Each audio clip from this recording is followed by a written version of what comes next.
ओम शांति। सुनते हैं आज की मधुर वाणी। आज अव्यक्त दिवस पर, पिताश्री जी की पुण्य स्मृति दिवस पर सुनाने के लिए बाप दादा के मधुर महावाक्य। मीठे बच्चे, बाप के दिल अंदर बच्चों को सुखी बनाने की फर्स्ट क्लास आस रहती है। बाप ये चाहते हैं कि मेरे बच्चे लायक बन, स्वर्ग का मालिक बने।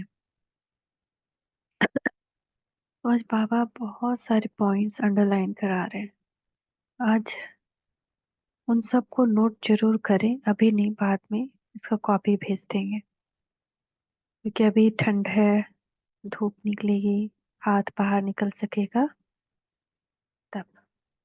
ओम शांति। बच्चे जानते हैं अभी भगवान सम्मुख बैठकर हमको ज्ञान के गीत सुनाते हैं और ज्ञान की डांस कराते हैं। कौन? स्वयं भगवान।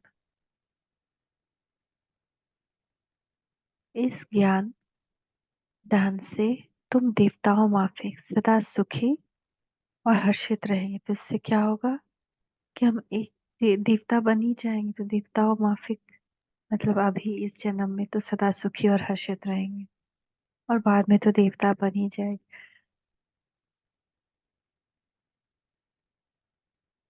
भगवान को ही बेहद का बाप और बेहद का रचयिता कहा जाता है।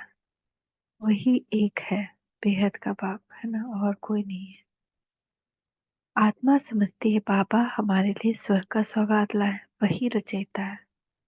स्वर्ग का मालिक बनाने के लिए राजयोग सिखाते हैं। राजयोग करने से क्या होगे? हम स्वर्ग के मालिक बनेंगे। कहते बाप को और विश्व के मालिकपन को याद करो। उसके लिए हमको क्या करना है? बाबा क्या कह रहे हैं हमको? बाप को और विश्व के मालिकपन को याद करो। बाप बेहद का मालिक है, तो जो बेहद की बड़ी दुनिया ही रची है ना। जैसे अगर आप बड़ा दुकान देखें और छोटा रोड का दुकान देखें, तो जो रोड पे चीज मिलती है उससे तो थोड़ा अच्छा ही क्वालिटी बड़ा दुकान में मिलेगा, है ना। जैसे हवा मिठाई ही है, तो जो रोड पे बेचता है घंटी बजा के, और जो बड़ा दुकान में मिलता है बड़ा बड़ा डिजाइन डिजाइन। तो यहाँ जो छोटा छोटा हम घर बनाते हैं या एक सिटी ही कंस्ट्रक्ट होता है, तो वो जो हम इंसान कर पाते हैं और जो वो भगवान कर रहा है, तो उसमें कितना अंतर होगा। सर्वशक्तिमान जो बना रहा है वो कैसा बनाए। वो बड़ी दुनिया ही रचेगा, ऐसा दुनिया रचेगा जो हर चीज से, हर चीज में आज की दुनिया से बेहतर होगा। बच्चों के लिए सारा विश्व ही घर है, अर्थात पाठ बजाने का स्थान, है ना। तो पूरा घर ही, पूरा विश्व ही हमारा स्टेज है। यही पूरे विश्व में ही हम अपना पार्ट बजा रहे हैं। हमारा वाइब्रेशन तो पूरे विश्व में फैल रहा है ना। बेहद का बाप आकर विश्व, बेहद का विश्व अथवा घर बनाते हैं, और वह है स्वर्ग। तो जो घर वो बनाते हैं उसको क्या कहते हैं? स्वर्ग। और जो हम लोगों ने माया घर बनाती है उसको क्या कहते हैं? नर्क। पहले का कहावत था ना, स्वर्ग भी इसी धरती पे होता है, नर्क भी इसी धरती पे। तो उसका अर्थ कोई ठीक से नहीं जानता था कि स्वर्ग भी इसी धरती पे कैसे होता है।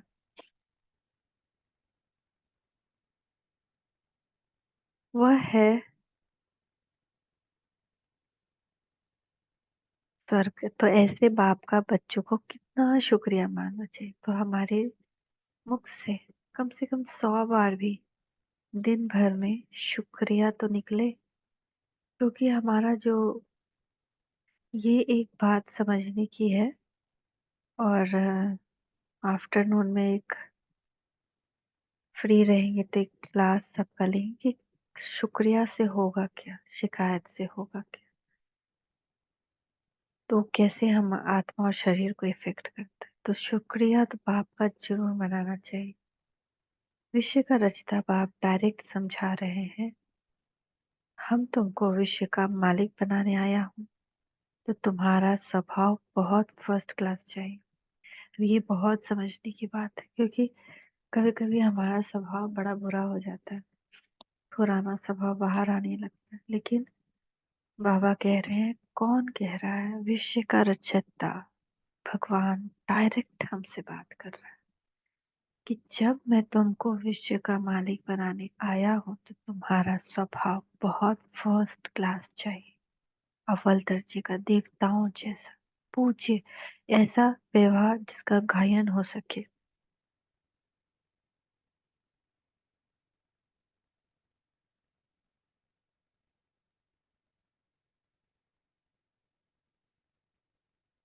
तो तुम्हारा स्वभाव बहुत फर्स्ट क्लास चाहिए।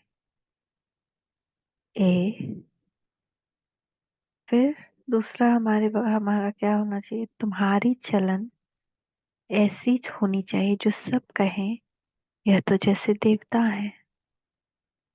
देवताएं नामी ग्रामी हैं, कहते हैं इनका स्वभाव एकदम देवता है, बिल्कुल। तीसरा, बिल्कुल मीठे शांत स्वभाव के। ऐसे नहीं कहे कोई, अरे ये तो हमेशा दूसरे की शिकायत ही करते हैं, या ये तो हमेशा गुस्सा ही हो जाते हैं, इनसे बात ही ज्यादा नहीं करो, इनको ज्यादा बताओ ही नहीं, ये तो कुछ सह नहीं सकते हैं, इनके पेट में तो बात ही नहीं पचता। ये सारी बातें हमारे बारे में किसी का नहीं बनना चाहिए ओपिनियन। वो बेझिझक आके हमसे बात कर सके, और ऐसा उनके मन में हो कि हम जाएं तो सिर्फ इनके पास ही जाएं, क्योंकि इतने शीतल हैं, इतने मीठे शांत स्वभाव के हैं, चाहे वो हमारी शिकायत ही क्यों ना कर रहे हैं। लेकिन वो कोई शिकायत किया और हम वहां भड़क गए है ना, तो कहेंगे इससे तो बात ही नहीं करो भाई, ये तो हमेशा भड़क ही जाएंगे। तो ऐसा नहीं होना चाहिए। तो पहला, तुम्हारा स्वभाव बहुत फर्स्ट क्लास चाहिए। तुम्हारी चलन ऐसी हो जो सब कहें कि देवता जैसे। अब हम बार बार किसी से बात कर रहे हैं और उसका कपड़ा देख रहे हैं, उसका खाना, आज क्या खाए, ओहो बहुत सुंदर खाए, इतना सुंदर, खाने पे ध्यान जाए, हाँ बड़ा सुंदर पहने। देवता ऐसे करेंगे क्या? चलन है ये अच्छी? तो चलन ही नहीं अच्छी, हम यही सब देख रहे हैं, देवताई स्वभाव और बिल्कुल मीठे शांत स्वभाव। ऐसे इस बच्चों को देख बाप भी खुश होते हैं, तो क्यों ना हम ऐसे बन जाएं। बनने में मेहनत है ना? तो नौवां पॉइंट है, ऐसे बच्चों को देख बाप भी खुश होते हैं। बाप स्वर्ग का मालिक बनाने आते हैं, तो तुम्हें कितना मददगार बनना चाहिए। अब बाप खुद ही आया हमको स्वर्ग का मालिक बनाने, तो हमको कितना मददगार होना चाहिए, कितना मदद करते हैं हम। सोचे कि हम बाबा का भगवान आया है, तो हम उनको कितना मदद दे रहे हैं। सर्विस में आप ही लग जाना चाहिए, ऐसे नहीं मैं थक गया हूँ, फुर्सत नहीं है। समय पर सब काम करने में कल्याण। जब समय ही बीत जाएगा, उसके बाद आपको फुर्सत ही फुर्सत मिल जाए, क्या फायदा। आज भगवान को हमारी जरूरत है ना? कभी कभी भगवान को भी भक्तों से काम पड़ी, जाना था गंगा पार, प्रभु केवट की नाव चढ़े, है ना? अभी भगवान ब्रह्मा बाबा के नाव चढ़े, और अभी हम सबसे भी मदद मांग रहे हैं, पवित्रता की मदद, सर्विस की मदद जो आज हम करते हैं। तो कितना भगवान के दिल में हमारे लिए शुक्रिया होगा, और वो कितना फिर हमारा ख्याल रखेगा।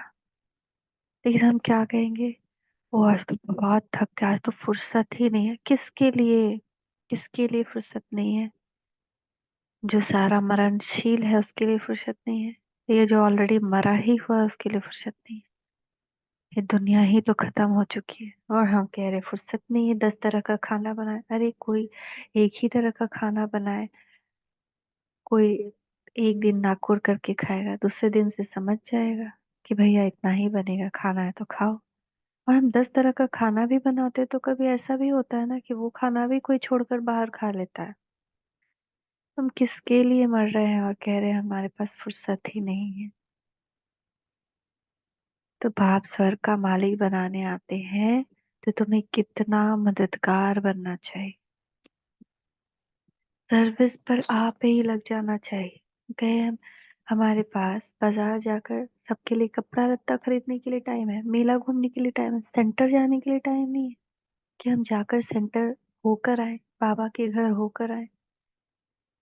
उस समय ठंड है, थक गए हैं, फुर्सत नहीं है, दूर है, ऑटो नहीं है, बस नहीं है, कितना बहाना है हमारे पास। समय पर सब काम करने में कल्याण है, इस बात को बड़ा बड़ा लिख लें। जब जरूरत है उस समय काम नहीं किए तो बाद में क्या फायदा। अभी किसी को भूख है, खाना नहीं दिए, बाद में जब वो कहीं से खा लिया तब हम खाना उसको रेडी करके दे रहे हैं तो उसका क्या फायदा। तो खाएगा ही नहीं। ऐसे ही बाद में हम मदद करें बाबा को तो उसको जरूरत ही नहीं, स्वर्ग बन जाएगा धरती तो क्या फायदा। तो यज्ञ सर्विस का इजाफा शिव बाबा देते हैं। जो भी यज्ञ में हम सर्विस करते हैं ना, उसका इजाफा शिव बाबा देते हैं। घर से शुरू करिए, घर के सदस्यों को पहले बताइए कि क्या है सृष्टि चक्र, लेकिन पहले खुद समझिए और फिर सबको बताइए। अरे वो ये सब बात सुन करके आश्चर्य खाएंगे कि अरे कैसे इनको पता है, क्योंकि है तो सारे हिंदू धर्म के ही ना। तो हिंदू धर्म वाले देवी देवताओं की बात सुनकर, आर्यंस की बात सुनकर पंडर खाएंगे। मंदिर है, पंडित है, पंडित आते हैं घर में, उनको बताइए न, आते ही तो है ना दक्षिणा देने लेने के लिए। तो बाहर बाहर से भेजने के बजाय 2 मिनट कुर्सी पे बिठा दीजिए, बाबा का वाइब्रेशन देके चाय पानी पिला दीजिए और उसके बाद उनका उनको सृष्टि चक्र का फोटो दिखाकर बताइए कि भगवान सृष्टि पर आ चुके हैं। यज्ञ सर्विस का इजाफा शिव बाबा देते हैं। हाँ, पॉइंट्स है। बाबा बच्चों की दैवी चलन देखते हैं तो कुर्बान जाते हैं। तो सोचे भगवान किसी पे कुर्बान जाए तो उसके लिए तो है ना, 3 मुट्ठी चावल के बदले भगवान ने सब कुछ दे दिया सुदामा को। तो हमारी देवी चाल चलन हो जाए, उनकी आज्ञा के फरमान बदार हो जाए, कैसा कुर्बान जाएगा बाबा, फूल की तरह रखेगा। अरे नहीं, ये तो मेरा सबसे फरमान बदार बच्चा है, इसको कोई तकलीफ नहीं होनी चाहिए। तुम इस पढ़ाई से कितनी ऊंची कमाई करते हो, ये एक एक कितने ज्ञान रत्न है जो हम कलेक्ट कर रहे हैं ना, कितनी कमाई है। पद्मा पदम तुम बनते हो, बाबा तुम्हें कितना धनवान बनाते हैं। अब आगे कितना बड़ा बात बाबा कह रहे हैं। दुनिया में सब बड़े बड़े आदमी को तोल करके उनके उनके इक्वल धन दान में देता था, है ना। कृष्ण का भी कहानी है कि कृष्ण को तोला गया, राम को भी तोला गया, ऐसे कहीं कहीं कहा, कोई कोई गुरुओं को भी तोला गया। तो बाबा कह रहे हैं बाप तुमको खुद भगवान तुमको अखुट खजाने में ऐसा वजन करते हैं जो 21 जन्म चाहते, यानी हमको वजन भी करते हैं और हम ही को दे देते हैं। वहां दुख का नाम नहीं। अब स्वर्ग की के बारे में बाबा बता रहे हैं, स्वर्ग का क्या सुख होगा तुम्हारे लिए मीठे बच्चों। वहां दुख का नाम नहीं, वहां कभी अकाले मृत्यु नहीं, मौत से कभी नहीं डरेंगे। यहाँ कितना डरते हैं, रोते हैं। तुमको तो खुशी है, वहां पे क्या होता है, खुशी कि पुराना शरीर छोड़ जाए नई दुनिया में प्रिंस बनेंगे। तुम इस पुरानी दुनिया से ममत्व मिटाते रहो, इस देह को भूलते जाओ। क्या समझो, हम आत्मा इंडिपेंडेंट है। आई एम फ्री बर्ड, मैं इंडिपेंडेंट हूँ, स्वतंत्र हूँ।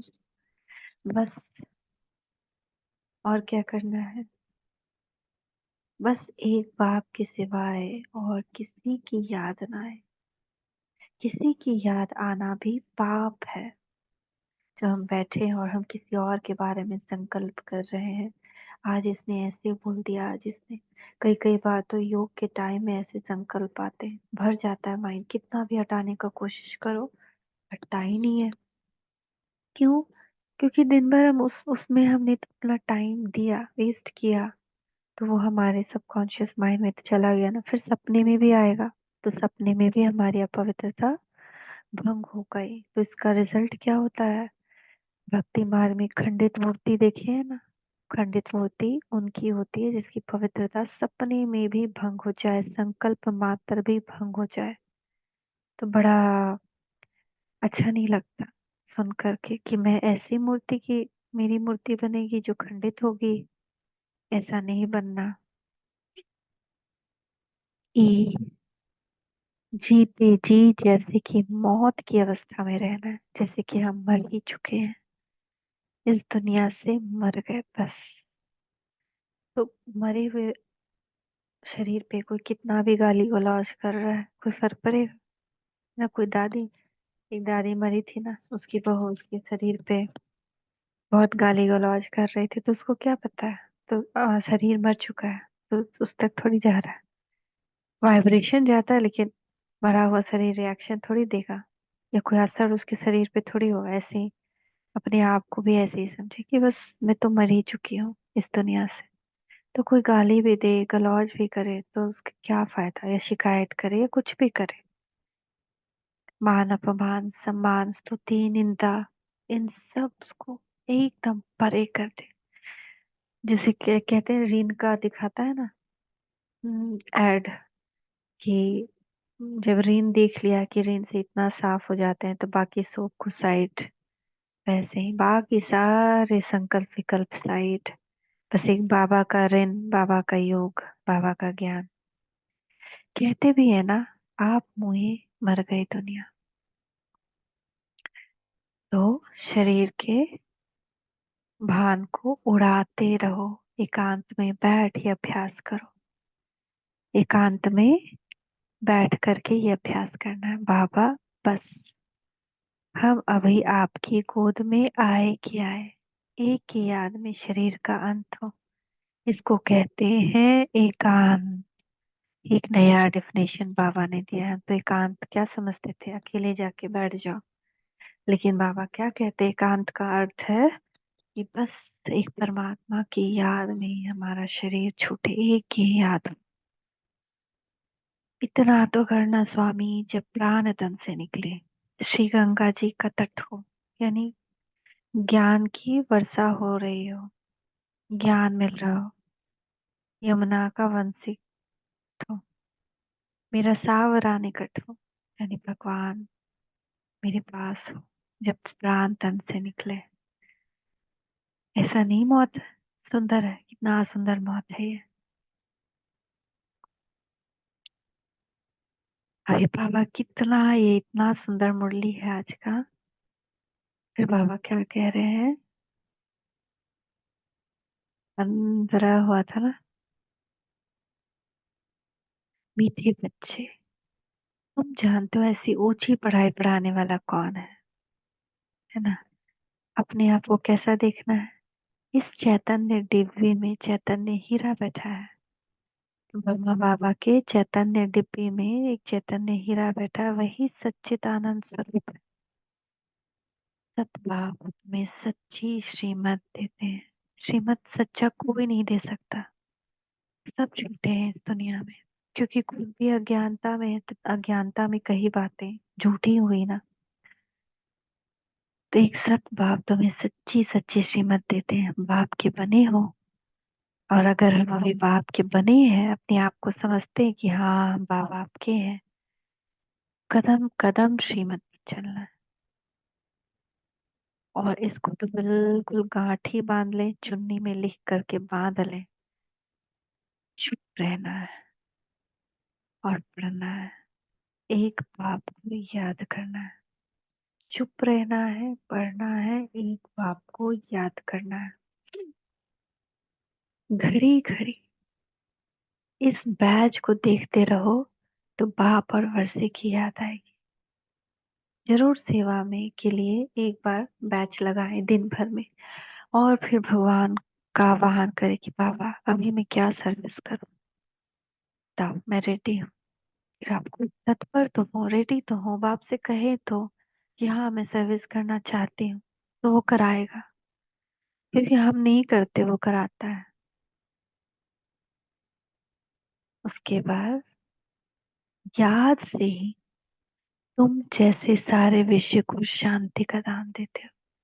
तो जब हम गहरी याद में, आत्मिक स्वरूप में, मैं आत्मा परमात्मा की याद में बैठी हूँ, बैठ के बस उसको याद कर रहे हैं कि बाबा तुम तो प्यार की सागर हो, तुम तो शांति की सागर हो। तो उससे सारे विश्व में शांति के वाइब्रेशन फैलते हैं। हर एक बच्चे को और क्या करना है, आज बाबा बहुत सारी बातें बता रहे हैं।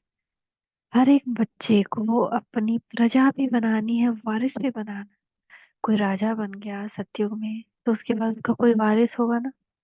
तो अभी हमको अपना वारिस भी बनाना है, हमारे ही जैसा किसी को बनाना, तो कितनी सुंदर बात है।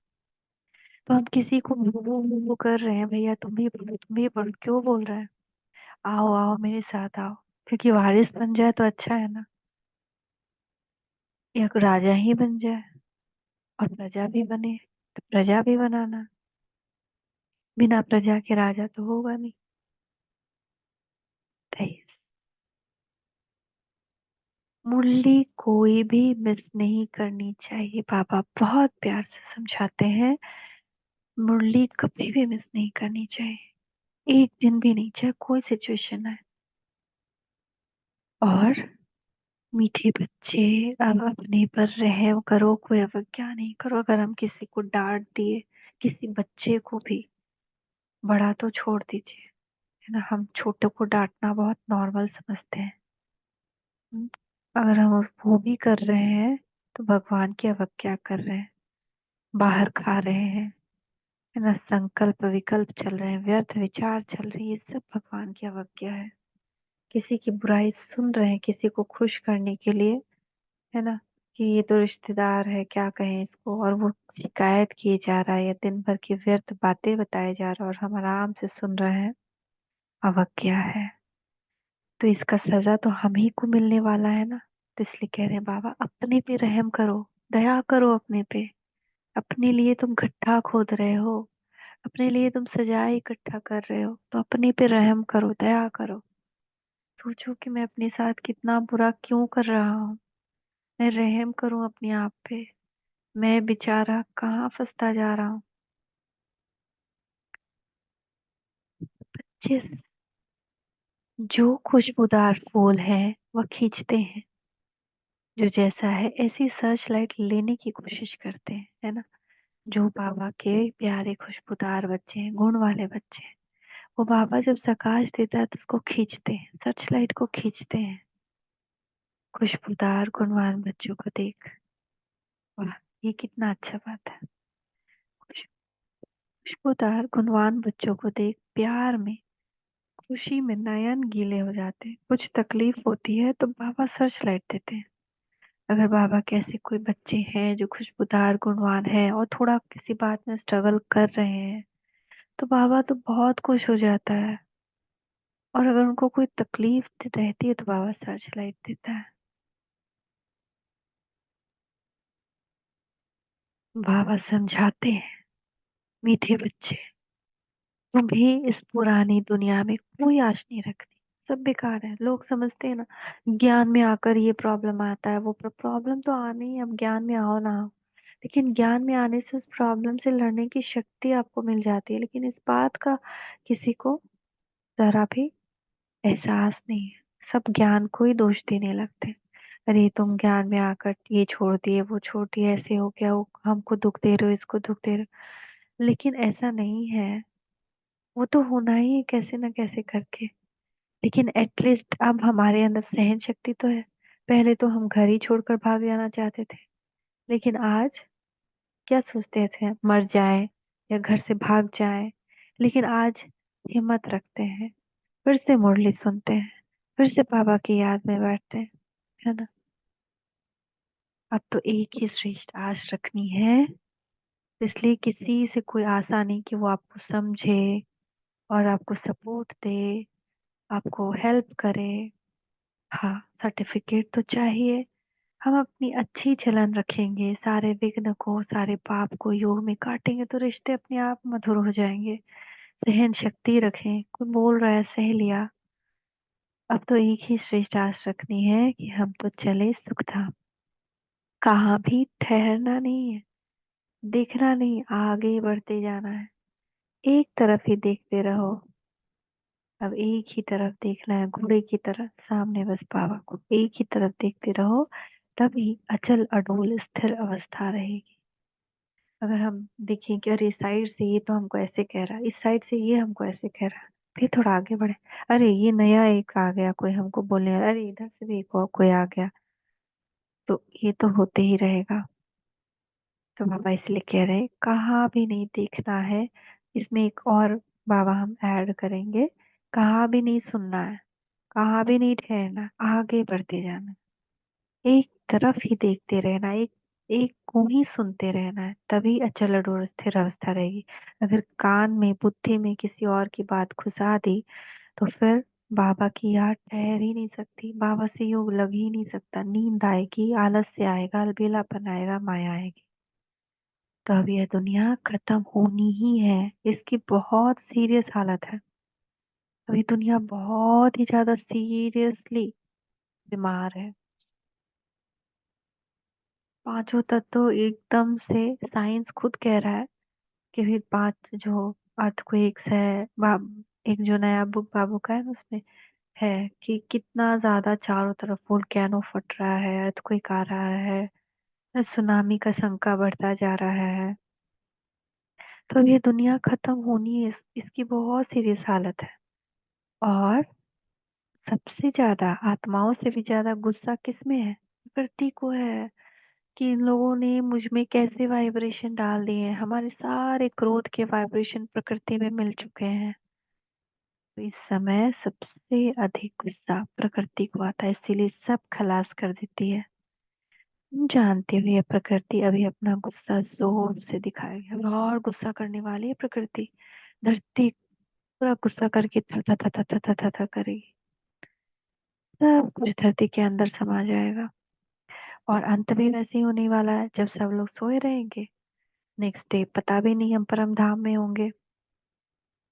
तो इसीलिए हर एक दिन को अपना अंतिम दिन समझकर जिए, बाबा की याद में ऐसा सोच कर जिए कि आज हम सो रहे हैं और धरती फटी अंदर चले गए, सोते सोते ही सब चले जाएंगे ना, बाबा किसी को तकलीफ नहीं देगा, कितना प्यारा बाबा है। सोते सोते ही सब का अंत हो जाएगा, मच्छर सम सदृश सब ऊपर चले जाएंगे। कल ही आ जाए, आज रात में हम सोए, आज रात में आज कोई आ जाए, कौन जानता है। हम सिर्फ आज तो कुछ सेवा कर लें, कुछ पुरुषार्थ कर लें, बाबा की इतनी याद कर लें, कुछ जमा कर लें, सारी पुरानी दुनिया को डुबो देगी। अर्थक्वेक में मकान आदि सब गिर पड़ेंगे, अनेक प्रकार से मौत होंगे। हो ही रहा है, ये तो बहुत पहले का मुरली है। तो लेकिन बाबा क्या, अभी हम देख नहीं रहे, कहीं कहीं पानी डुबा देता है, कहीं मकान गिर पड़ता है अर्थक्वेक में, तो मौत तो हो ही रहा है, और भयंकर होगा दिन ब दिन। और अब तो वेदर फोरकास्टिंग भी पॉसिबल नहीं होगा बाबा के एक मुरली में, कि साइंटिस्ट साइंस भी फेल होगी साइंस की शक्ति के आगे, है ना। वो साइंस प्रिडिक्ट ही नहीं कर पाएगी कि आज सुनामी आना है और आज अर्थक्वेक आना है, इसीलिए वो एरिया खाली कराओ, ये वो सब नहीं हो पाएगा। अचानक एक सेकेंड में पूरा समंदर पूरे शहर को हड़प लेगा, अंदर समा जाएगा शहर का शहर पानी के अंदर, ऐसा सीन होगा। यह सब ड्रामा का प्लान बना हुआ है, इसमें दोष किसी का भी नहीं है, विनाश तो होना है, इसलिए तुम्हें इससे बुद्धि योग को हटा देना है। ठीक है, विनाश तो होना ही है। जो भी बैंक बैलेंस है, जो भी मकान दुकान है, वो सब खत्म हो जाना, क्यों नहीं एक कोना दे दें हम, जो ईश्वरीय कार्य ईश्वरीय सेवा में आ जाओ और मेरा जन्म जन्मांतर का पुण्य इकट्ठा हो जाए। क्या होगा, 5,000 रुपया 3,000 रुपया कम आएगा रेंट, या थोड़ा हम नीचे आना जाना होगा थोड़ा, है ना। तो ऐसे क्यों नहीं हम एक कोना दे दें, जो जन्म जन्मांतर का कमाई हो जाए। हमने अभी बाबा कह रहे हैं हमको सब कुछ इंश्योर कर देना है, खाने पीने रहने फीस दिस दैट, उसके बाद जो पैसा बचता है अगर इंश्योर करना चाहते हैं कि ये मेरा पानी में डूब के खत्म ना हो जाए, सेंटर में जाकर बाबा को अर्पित कर दे। हमने वो अपना सब कुछ इंश्योर कर दिया है, इसीलिए तुम्हें किसी प्रकार की चिंता नहीं। तो सच में अभी मुझे किसी प्रकार की चिंता नहीं, क्योंकि बाबा सब कुछ इंश्योर करवा रहा है। और शुक्रिया बाबा, शुक्रिया। और इसको अपना भी नहीं मानना है कि ये मेरा पैसा है। सब सौंप दो प्यारे प्रभु, सब सरल हो जाएगा।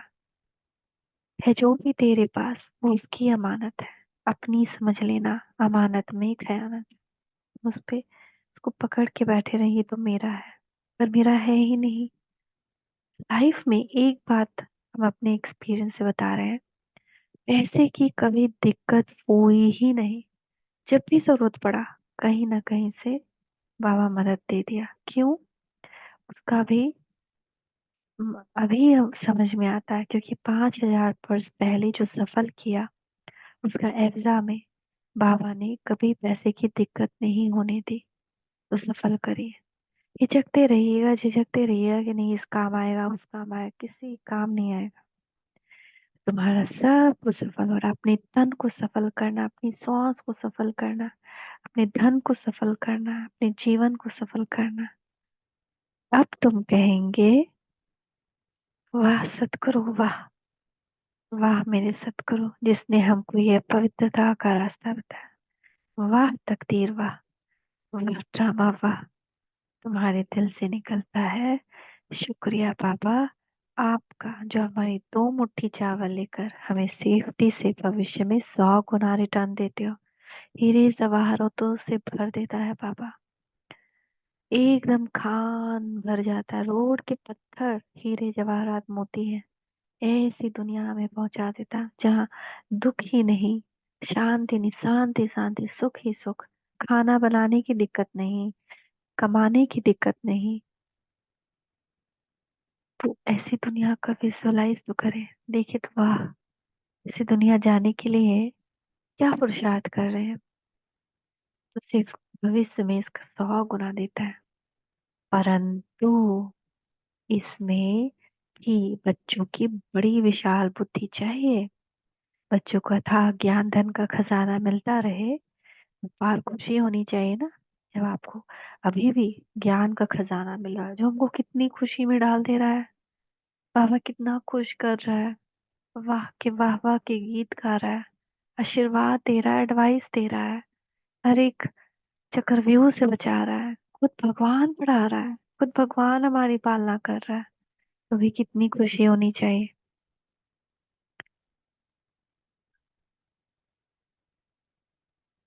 जितना हृदय शुद्ध होगा औरों को शुद्ध भी बनाते जाएंगे, है ना। जितना हम हमारा हृदय शुद्ध होते जाएगा, मन पवित्र होते जाएगा, हम औरों को भी कराएंगे। क्योंकि मन साफ हो गया ना, तो उसके बाद मन में किसी बात का डर नहीं रहता।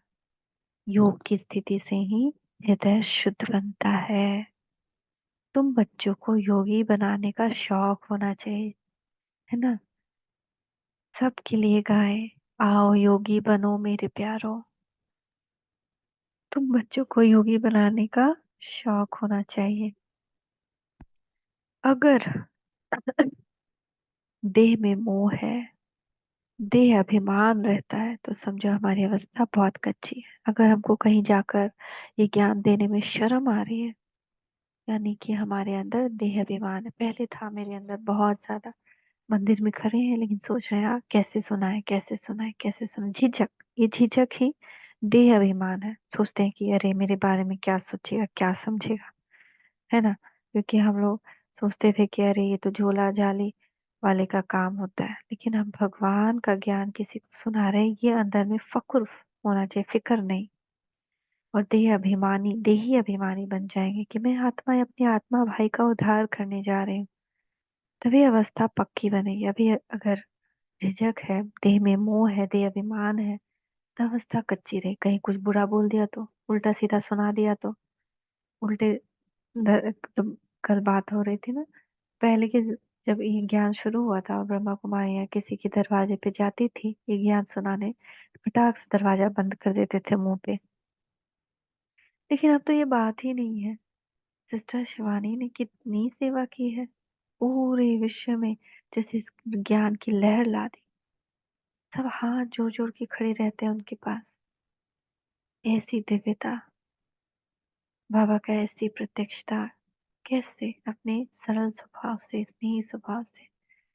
देही अभिमानी बच्चे ही सच्चा डायमंड बनते हैं। अगर हमको सच्चा सच्चा डायमंड आत्मा बनना है तो देही अभिमानी बनना है। इसीलिए जितना हो सके देही अभिमानी बनने का अभ्यास करो। बाप को याद करो। बाप अक्षर सबसे बहुत मीठा है। बाबा, बाप बड़े प्यार से बच्चों को पलकों पर बिठाकर साथ ले जाएंगे। बड़े प्यार से आएगा बाबा साथ ले जाए, लेकिन पहले हमको अपनी आसुरी चलन, अपनी देह अभिमान की चलन को, न ये क्रोध, ये विकार, ये सबको हटाना है। किसी के लिए भी प्रति कुछ शिकायत नहीं। वाह वाह के ही गीत निकले, वाह ड्रामा वाह, है ना। कोई हमारे सामने कुछ कर रहा है गलत तो हमारी सहन शक्ति को बढ़ा रहा है ना, हमारा टेस्ट ले रहा है, तो उस टेस्ट को पेपर समझकर हम पार करते हैं। और फिर क्या कहेंगे, वाह ड्रामा वाह, मेरा तो टेस्ट ले लिया, मैं तो पास हो गई। ऐसे बाप की याद के नशे में चकनाचूर होना चाहिए। ऐसे बाप की याद के नशे में हमको चकनाचूर होना चाहिए। बाप को याद करते करते खुशी में ठंडे ठार हो जाना चाहिए। तो आज बाबा कितना सुंदर मुरली चलाए कि पूरा टाइम ही उसमें पता नहीं चल रहा है। फिर बाबा क्या कर रहे हैं, जैसे बाप अपकारियों पर उपकार करते हैं, तुम भी फॉलो फादर करो, सुखदाई बनो। अपकारी जो आपका अपकार कर रहा है, अपमान कर रहा है, उस पे भी उपकार करना है, रहम दिल रखना है, उससे घृणा नहीं करनी। दो बातें हो सकता है फ्यूचर वो आपसे आगे निकल जाए पुरुषार्थ में। और दूसरा, अगर उसने बाबा कहा है तो बाबा का प्यारा बन गया है। और बाबा के प्यारे बच्चों को के लिए हम नाराज हो जाएं, वो भी नहीं होना चाहिए। और तीसरा, मैं उसका बड़ा भाई हूँ, वो भी मेरे बाबा का बच्चा है। बाप का प्यार सबसे है, बाप के दिल को क्यों दुखाए इसके दिल को दुखाकर। चौथा, 40वां, बाप का दिल, बाप के दिल अंदर बच्चों को सदा सुखी बनाने की कितनी फर्स्ट क्लास आश रहती है कि बच्चे लायक बन स्वर्ग का मालिक बने। आज सारे के सारे बाबा के ब्राह्मण बच्चे तैयार हो जाए, आज बाबा चेंज कर देगा। बाबा चाहता है मेरे बच्चे जल्दी से जल्दी इस दुख की दुनिया से निकले और स्वर्ग के मालिक बन जाए। बाबा कहते हैं, मीठे बच्चे, तुम अब बच्चे अभी ड्रामा के राज को भी जानते हो। बाप तुम्हें निराकारी, आकारी और साकारी दुनिया का सब समाचार सुनाते हैं। आत्मा भी कहती है, न हम आत्मा भी कहते हैं कि हम पुरुषार्थ कर रहे हैं नई दुनिया में जाने के लिए, हमें स्वर्ग में चलने लायक जरूर बनेंगे, अपना और दूसरों का कल्याण करेंगे। न ये हम कह रहे हैं बाबा को कि बाबा हम दूसरों का कल्याण करेंगे, हम जरूर स्वर्ग में चलने लायक बनेंगे। अच्छा, बाप मीठे बच्चों को समझाते हैं तो बाबा फिर से हमको समझा रहे हैं, बाप दुख हरता सुख करता है, तो बच्चों को भी सबको सुख देना है, दुख देने वाले को भी सुख देना है। बाप का राइट हैंड बनना है। ऐसे बच्चे ही बाप को प्रिय लगते हैं। शुभ कार्य में राइट हाथ को ही लगाते हैं ना, तो बाप कहते हैं हर बात में राइटियस बनो। एक बाप को याद करो तो फिर अंतमति सो गति हो जाएगी। तो ये बाबा बहुत सारे पॉइंट्स बता रहे हैं। क्या कह रहे हैं, बाबा जब सुख करता है दुख करता है तो बच्चों को भी सुख देना है। दूसरा, बाप का राइट हैंड बनना है। ऐसे ही बच्चे बाप को प्रिय लगते हैं, शुभ कार्य में राइट हाथ लगाते हैं, तो सब हर बात में राइटियस बनो। इससे क्या होगा, एक बाप को याद करो तो फिर अंतमति सो गति हो जाएगी। फिर क्या कह रहे हैं, इस पुरानी दुनिया से ममत्व निकाल दो, मिटा दो, यह तो कब्रिस्तान है ना। फिर क्या कह रहे हैं, धंधा धोरी बच्चों आदि में चिंतन में मरे तो मुफ्त अपनी बर्बादी कर देंगे। अगर हमारी अंतिम स्थिति ये हुई कि हम बच्चों की चिंता में मर गए, या धंधे की याद में मर गए, ना बिजनेस की याद में या किसी काम काज की याद में, तो हमारी बर्बादी हो जाएगी। शिव बाबा को याद करने से तुम बहुत आबाद होंगे। देह अभिमान में आने से बर्बादी हो जाती है, देह अभिमानी बनने से आबादी होती है। फिर क्या है, धन का भी बहुत लालच नहीं रखनी चाहिए कि हमारे पास बहुत धन हो जाए। उसी फिक्रात में शिव बाबा को भी भूल जाते हैं। बाबा देखते हैं सब कुछ बाप पर, तो बाबा देखते हैं मेरे किस बच्चे ने सब कुछ बाप को अर्पण कर फिर हम उनकी श्रीमत पर कहाँ तक चलते हैं। तो बाबा ने, ब्रह्मा बाबा ने क्या किया, शुरुआत में ऐसा करके दिखाया ना, करोड़ों की जायदाद, इतने महल माड़े, इतने सारे बिल्डिंग्स, इतनी सारी ज्वेलरीज, सब कुछ। शुरू शुरू ने बाप ने भी ट्रस्टी हो दिखाया ना, सब कुछ ईश्वर अर्पण कर दिया, एक आना पैसा नहीं रखा अपने लिए, वो ट्रस्टी बन गए। बस ईश्वर के काम में ही लगाना है। फिर और बाबा क्या कह रहे हैं, विघ्नों से कभी नहीं डरना चाहिए। विघ्न आएंगे, नो प्रॉब्लम, डरना नहीं चाहिए। जहां तक हो सके सर्विस में अपना सब कुछ सफल करना है, ईश्वर अर्पण कर ट्रस्टी बन रहना है। सर्विस में सब कुछ सफल करिए, पैसा, तन, मन। अच्छा, मीठे मीठे सिक्की लदे बच्चों प्रति माता पिता बाप दादा का याद प्यार। गुड मॉर्निंग रूहानी बाप की रूहानी बच्चों को नमस्ते। रूहानी बच्चों की रूहानी माता पिता बाप दादा को याद प्यार, गुड मॉर्निंग, नमस्ते बाबा नमस्ते, शुक्रिया बाबा शुक्रिया। अव्यक्त महावाक्य। क्या सभी उन्नति की ओर बढ़ते जा रहे हो? बाबा पूछ रहे हैं, क्या सभी उन्नति की ओर बढ़ते जा रहे हो? सदा लगन में मगन और विघ्न विनाशक, ये दोनों निशानियां क्या अनुभव में आ रही है? विघ्न विनाशक बनने के बजाय विघ्नों को देख अपनी स्टेज से नीचे तो नहीं आते हो? क्या अनेक प्रकार के आए हुए तूफान आपकी बुद्धि में तूफान तो नहीं पैदा करते? ये तो बात सही है कि कभी कभी तूफान आता है तो बहुत तूफान बुद्धि में पैदा कर देता है।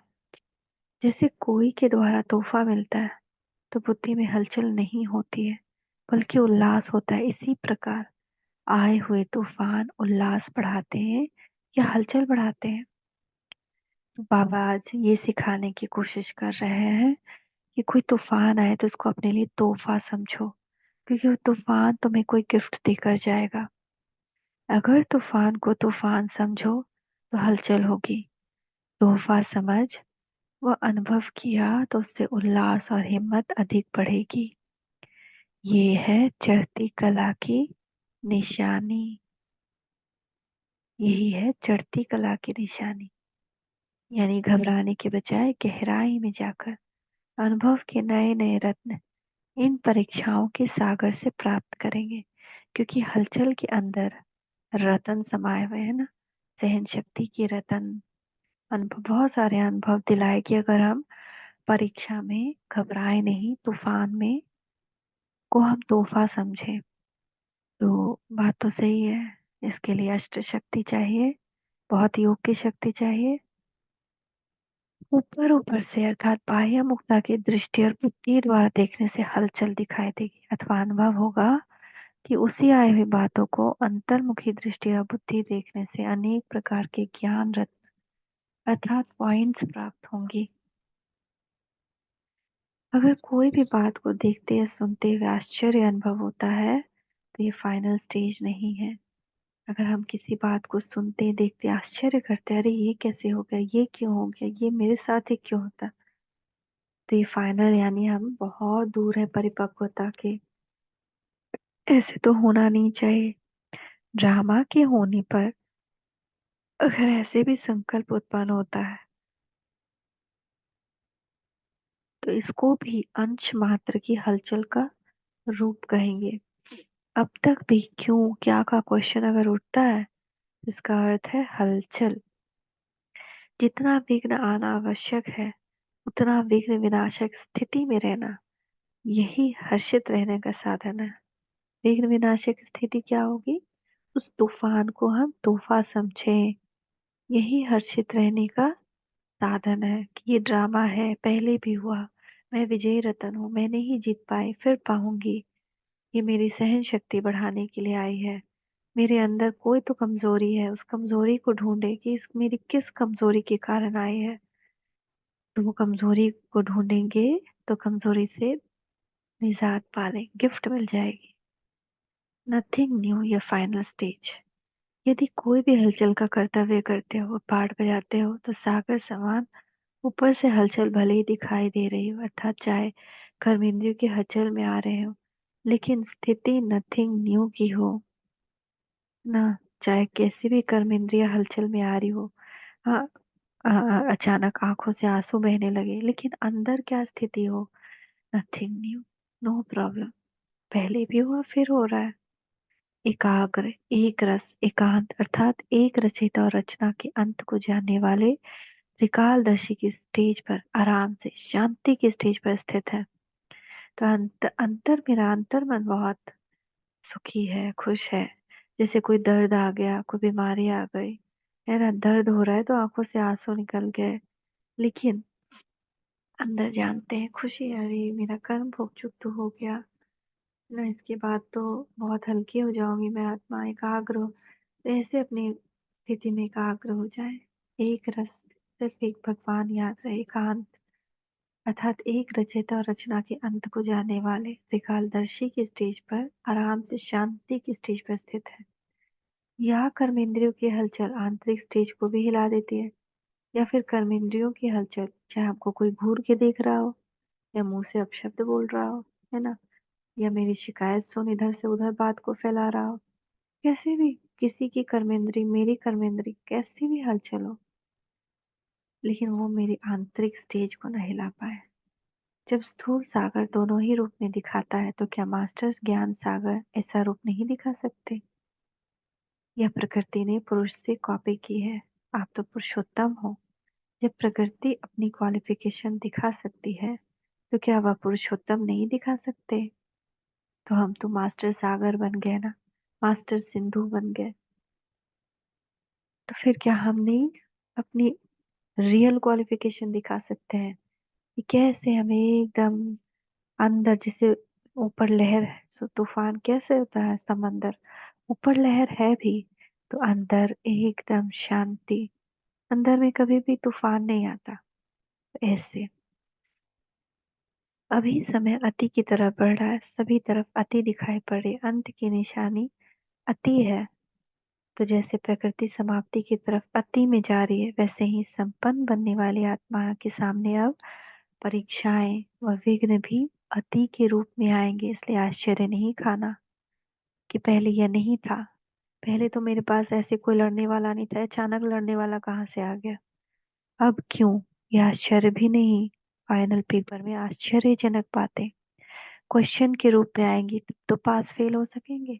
नई बात आएगी, उसी में हमको एक सेकेंड में पास होना है। ऐसी ऐसी बातें आएंगी जो न चाहते हुए भी बुद्धि में क्वेश्चन उत्पन्न हो। यही तो पेपर है, और है भी एक सेकंड का पेपर।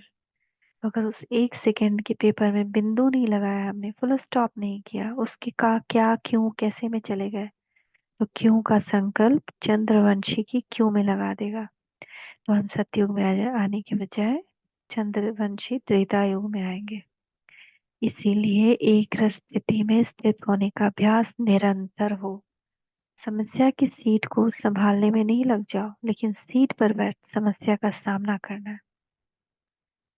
अभी तक समस्या सीट की याद दिलाती है, विघ्न आता है तो विशेष योग लगाते हो, भट्टी रखते हो। इससे सिद्ध होता है कि दुश्मन ही शस्त्र की स्मृति दिलाते हैं, लेकिन स्वतः सदा स्मृति नहीं रहती, जब हम विघ्न आता है तो हम और ज्यादा योग करते हैं, और ज्यादा बाबा के पास आते हैं। और किसी दिन विघ्न आया तो और विशेष मुरली सुनते हैं, और विशेष दिन भर अपना टाइम देते हैं। लेकिन ऐसे टाइम ही नहीं, टाइम ही नहीं है, टाइम ही नहीं है बोलते हैं।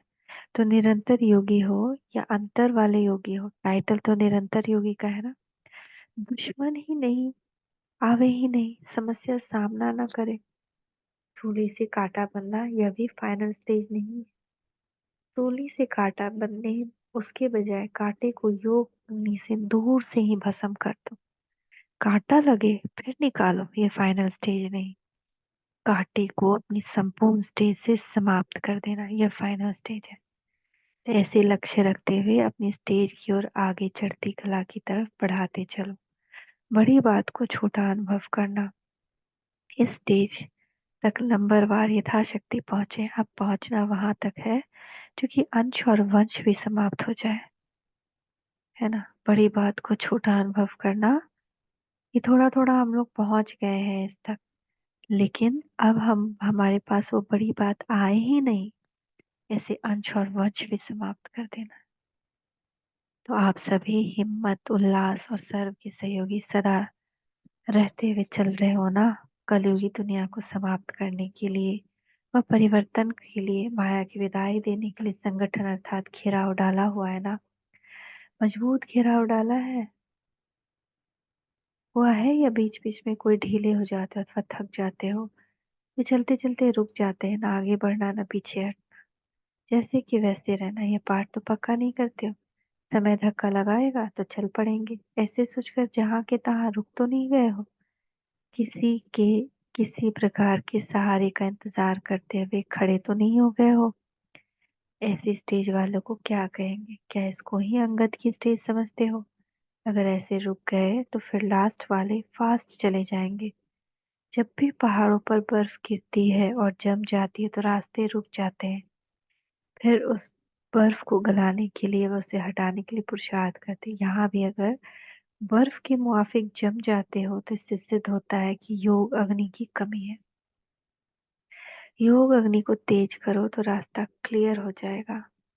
मिली हुई हिम्मत और उल्लास के पॉइंट बुद्धि में दौड़ाओ तो रास्ता क्लियर हो जाएगा। पुरुषार्थ की गति में अंगद बनो, माया से हार खाने में अंगद नहीं बनो, बल्कि विजयी बनने के लिए अंगद बनो। अच्छा, ऊंच ते ऊंच द्वारा बाप द्वारा पालना लेने वाले, विश्व की पालना करने वाले विष्णु कुल की श्रेष्ठ आत्माएं प्रकृति को तो कितना बड़ा सम्मान स्वीकार करें। विष्णु कुल की श्रेष्ठ आत्माएं, प्रकृति को परिवर्तन करने वाली पुरुषोत्तम आत्माएं, विश्व के आगे साक्षात मूर्त प्रसिद्ध होने वाली आत्माएं, योगी तो आत्माओं के प्रति बाप दादा का याद प्यार गुड मॉर्निंग। हम विष्णु कुल की श्रेष्ठ आत्माओं का भी मीठे मीठे बाप दादा को, हमें विष्णु कुल का बनाने वाले बाप दादा को, हमें साक्षात्कार मूर्त बनाने वाले बाप दादा को, हमें योगी तो आत्मा बनाने वाले बाप दादा को याद प्यार गुड मॉर्निंग। नमस्ते बाबा, नमस्ते, शुक्रिया बाबा, शुक्रिया। वरदान, सेवा में रहते संपूर्णता के समीपता की अनुभूति करने वाले ब्रह्मा बाप समान एग्जाम्पल भव। जैसे ब्रह्मा बाप सेवा में रहते समाचार सुनते एकांतवासी बन जाते थे, 1 घंटे के समाचार को 5 मिनट में सार समझ बच्चे को खुश करके अपनी अंतर्मुखी एकांतवासी स्थिति का अनुभव करा देते थे, ऐसे फॉलो फादर। ब्रह्मा बाप ने कभी नहीं कहा मैं बहुत बिजी हूँ, लेकिन बच्चों के आगे एग्जाम्पल बने। ऐसे समय प्रमाण, अभी इसी अभ्यास की आवश्यकता है। दिल की लगन हो तो समय निकल आएगा और अनेकों के लिए एग्जाम्पल बन जाएंगे। तो बाबा क्या करते थे, ऐसे नहीं कि किसी को टाइम नहीं दिया सुनने के लिए, लेकिन 5 मिनट में सुन लिया। तो ऐसे हमको एग्जाम्पल बनना ये बहुत बड़ी बात है कि हम सार समझ जाएं, सबको खुश कर दें, उससे बात कर लें, उसकी फालतू बात को नहीं सुनने दें, लेकिन हम सारी समझ जाए वो क्या कहना चाहता है और उसका सार समझ करके उत्तर दे दे 1 सेकंड में, ताकि वो विस्तार न जाए और हमारा भी बुद्धि विस्तार न जाए, तो कितना बड़ा वरदान है, इसको यूज करना है। स्लोगन, हर कर्म में कर्म और योग का अनुभव होना ही कर्म योग है। हर कर्म में कर्म के साथ योग भी हो। बाबा के साथ निरंतर याद में रहे, भोजन बनाना, झाड़ू देना, चाहे जितना भी साधारण कर्म हो। किसी से बात भी कर रहे हैं तो बीच में बाबा को रखें कि बाबा सुन रहा है हमारी बातें। तो योग युक्त रहेंगे तो इसका असर दूसरे पे भी पड़ेगा। तो यही कर्म योग है। अव्यक्त साइलेंस द्वारा डबल लाइट फरिश्ता स्थिति का अनुभव करो। सदा यही लक्ष्य याद रखो कि हमें बाप समान बनना है। तो जैसे बाप लाइट है वैसे डबल लाइट। औरों को देखते हो तो कमजोर होते हो, इसलिए सी फादर फॉलो फादर करो। मूर्ति कला का श्रेष्ठ साधन सिर्फ एक शब्द है, सब कुछ तेरा। मेरा शब्द बदल तेरा कर दो। तेरा हूँ तो आत्मा लाइट है। तो जब कुछ सब कुछ तेरा, तो लाइट हल्के बन गए, तो डबल लाइट हो गया। ओम शांति, ओम शांति, ओम शांति।